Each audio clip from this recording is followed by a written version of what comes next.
Corniche House, crafted by Open Architect, presents a harmonious blend of modern architecture and serene natural surroundings on the outskirts of Braine-L'Alleud, Belgium.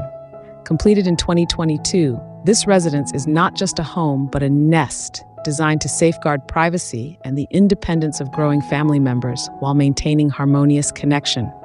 The architects cleverly utilized the site, trees, views, slope, and orientation to guide their design. By avoiding existing trees and minimizing environmental impact, they successfully integrated this home as a protective family sanctuary harmoniously with its surrounding environment. Built on a former tennis court, leveraging existing ground levels to organize functions around the now natural open space. Simple volumetry with a flat roof oriented towards the sun creates a series of terraces that follow the sun's path throughout the day. The plinth of the house blends into the terrain, leaving nothing visible from the public space and creating the core of the project at its center.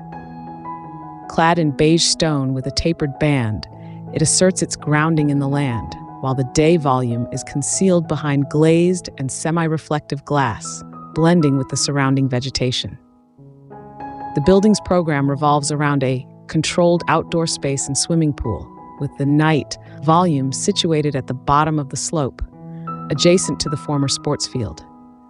The day volume overlooks the open clearing, utilizing the plinth's roofs to extend the living spaces.